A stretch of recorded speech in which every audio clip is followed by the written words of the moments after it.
So this right here is called a parallax effect, which is an amazing way to create more dramatic footage. You can make a person look like a rock star, you can transform your scenes, but it's also quite a difficult thing to master, or it has until now, because thanks to the latest Mavic 3 firmware update, there are now 4 ways I've discovered that you can do this. They're all easier than ever before, and they're also more flexible because you can add more complex movements in. So I'm going to run you through all 4, including my favorite, and we'll run the intro first. Talk to you in a minute.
So to start off, I'm going to run you through some basics on what you actually need to do a parallax. There's going to be 4 pointers on this one. That's different to the 4 pointers on different ways to run your parallaxes in a minute. So the first one is you need to use a telephoto function, or you need to zoom in on your footage. So the higher the focal length, the more dramatic your effect is going to be. So with the Mavic 3, you can use your telephoto function. With the Mavic 3 Classic, you can use your 3x digital zoom, so don't be dismayed if you don't have the standard Mavic 3 or the Cine. You can still do this with other drones as well. The second thing is you need to make sure you have objects at different distances in your scene. It's no good just having something at one plane. Think about different layers, something in the foreground, something in the middle, and the distance. The more layers, the more dramatic and interesting that relative movement of your objects is going to be. So if we take an example, I've got this obelisk here, which is just right up the hill. Switching to my screen recording, if I go to my 7x zoom, right now I am just looking at the obelisk and the sea in the background. Any movement I do around this now is just not going to look that impressive. You just don't really get the effect that you want. You've got a few ships in the background, but that's just not really that interesting. However, if I come around, and once we get to the cliffs, which are a different distance, so I'm going to bring it down to here. And let's start the same movement again. So I'm just doing an orbit around the obelisk, and in a second you'll see what I'm talking about.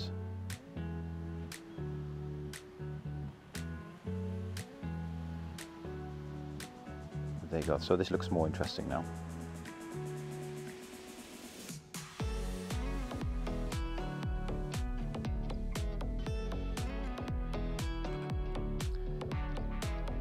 The third point to consider is make sure that you're set to manual focus.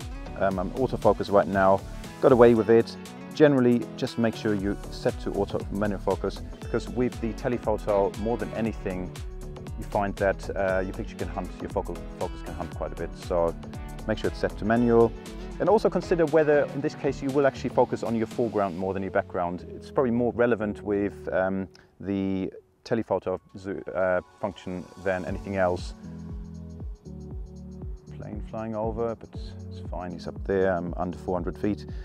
Yeah, just make sure that you're conscious of whether in this case it's actually interesting to focus on your foreground.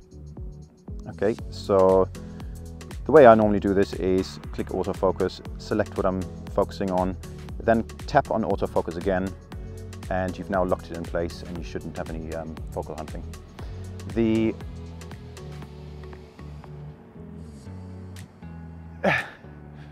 you know, he's doing a little loop up there, nice. The fourth point to consider is you need to be very, very locked in on your sticks. No sudden movements.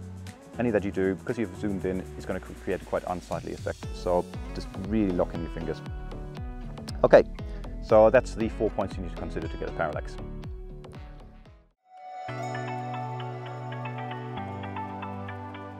So the first thing I'm going to talk about is the manual method, which is basically what we've been doing until this point, and the features that we got with the new firmware update. So looking at this obelisk again, it's not an ideal setting because I'm shooting towards the sun, but it'll give you an idea. Basically, I'm going to set my focus to manual. So I'll click on the obelisk, click manual, set the exposure, again exposure to manual as well. So I'm slightly overexposed here, but we'll see how that goes. And white balance, I'll use auto white balance for this one because we shouldn't get any sudden changes. So what we need to do now is use a mixture of aileron and rudder in opposite directions. So if you're moving your aileron to the left, you compensate with some rudder to the right. And you need to get that point just right, focused on your subject, if it's in this case the obelisk, and then lock your fingers in place. Now this is quite difficult because you can see I'm sort of hunting around a bit. Maybe I'm clumsier than others on my sticks, but it is doable, but it's not easy. And basically once you get to a point where it's locked in, you just don't move your fingers. You literally need to lock your fingers in place. So with the N1 controller, which has a ball-shaped base on the gimbals, you can basically press your thumbs down on that and just apply pressure and then lock it in place like that. With these, it's not really that possible, but as you can see, I'm using my thumbs, resting them on the base of the controller, and then just applying a little bit of pressure to whichever control I need to adjust. So if I'm hunting to the left in this case, I add a bit more rudder in. If I'm hunting to the right, cancel that for a second. If I'm hunting to the right, I'll add a bit more aileron. It's not an easy method to master, but it does have some clear advantages. It's not dependent on your lighting conditions and your lock on that subject, which I'll go into in a minute. And it's quite flexible. It looks very smooth and very good when you get it right, but it can be quite tricky and a bit of a steep learning curve to get right in the first place. So there's pros and cons with this.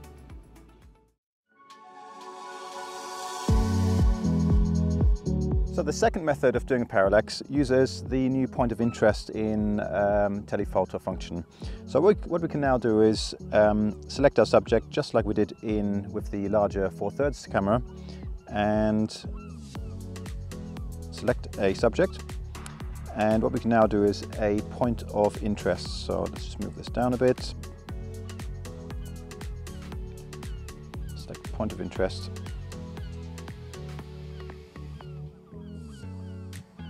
And you want nice slow movements on this, so I'm just going to choose it there, press go, and we now get an automatic version of the parallax. So I'm not doing anything, the camera's doing its thing, and yeah, very, very easy. The benefit with this is how easy it is. The downside is that it's quite, well, there we go. So it's quite easy for it to lose subjects, depending on your texture, your lighting conditions, and so on. So the other way in which this is actually a very powerful method when you get it right is that you can use that you can actually add additional controls onto your orbit or whatever parallax you're doing. So rather than just doing an orbit around something, you can actually come out of that orbit a bit like a boomerang effect, or add altitude in as well. So I'm going to try do this again. I'm going to select myself. In fact, this time I'm going to see if I can select the whole bench and everything behind me. We'll see if that works. and I'm going to do that same parallax again. So now I'm going to pull back on my elevator, sorry, on my pitch, and you sort of get this effect where you've got a parallax, but at the same time you also zoom out, so you can almost do like a, you could even be creative and do like a dolly zoom kind of effect with this. But I mean, this works very well because it's just more dynamic and more interesting.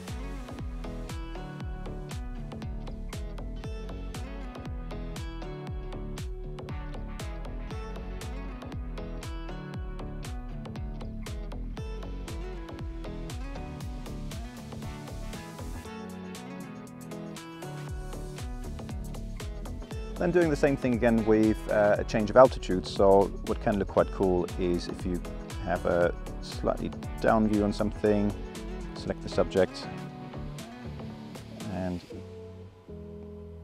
right, here we go.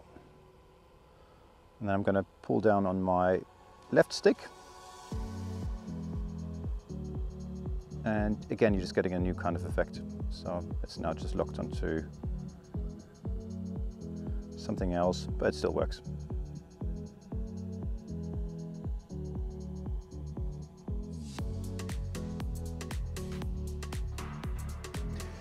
So yeah, it's a good effect when it works. It gives you that added flexibility of adding more controls in on top of your typical orbits that you might do, but it's a bit hit and miss when it works. So I've used it a few times, but it doesn't always work.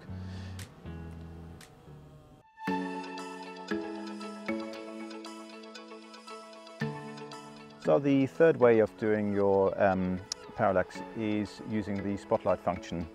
So what we can do on this one is select our subject like we did for point of interest, but rather than using the point of interest, I'm just using very slow controls on my sticks. So I'm going to switch to cine mode. I'm just going to give it a very slow aileron movement, so just a little bit like this. And that's actually the method I used during the intro, because sometimes it just works a little bit better than point of interest for some reason. I've lost it again there. So again, this just kind of highlights the fact that this method doesn't quite work yet, but it works well for buildings, just not so well for people. That might be why DJI stated that it's for stationary objects only. So I'm going to try it again.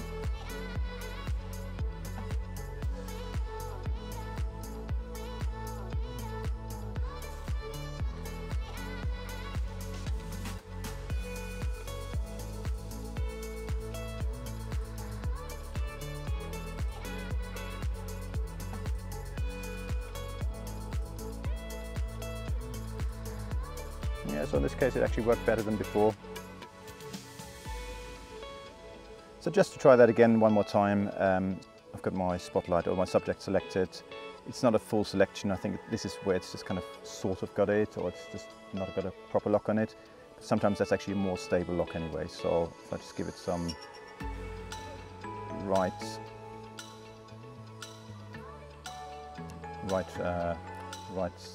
aileron now. And yeah, that actually works all right. It's not too bad.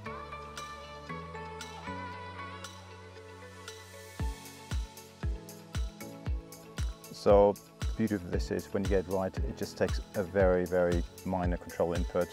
You don't even have to concentrate on it too much, and the effect kind of works. So hit and miss, but when it works quite well.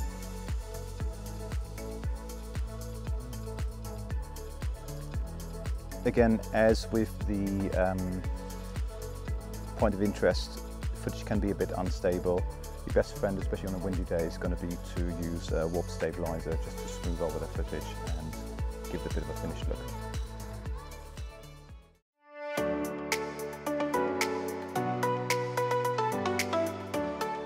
So now we come to the fourth way that you can do this effect. And this is actually my favorite because it's just one that I've been gravitating towards as having that perfect mix of convenience, but also just being very, very powerful and very effective.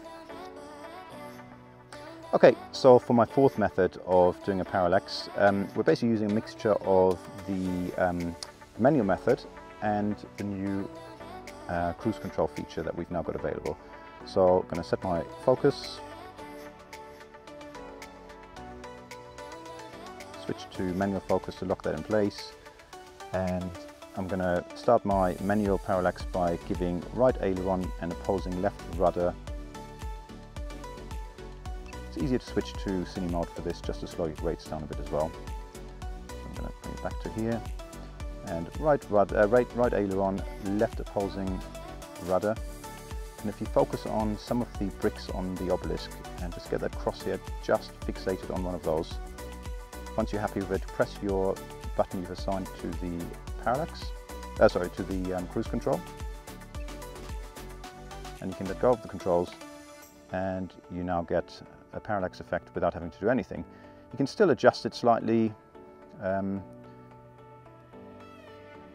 In my case, I've got a little bit too much right-left rudder, so I'm going to compensate just to bring it back in again.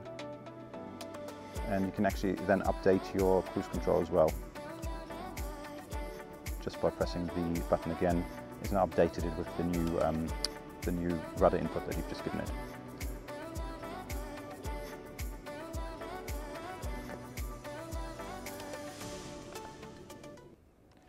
So that concludes my video on 4 ways you can do parallaxes using both traditional methods as well as some of the new features you get with the Mavic 3 line.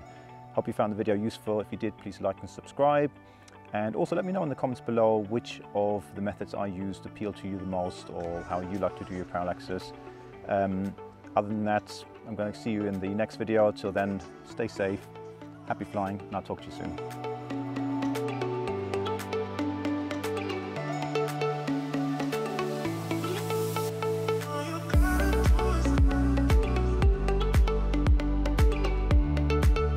So I've got 3. I'll do it again. Sort of like a ball bottom with the N1 controller, which has a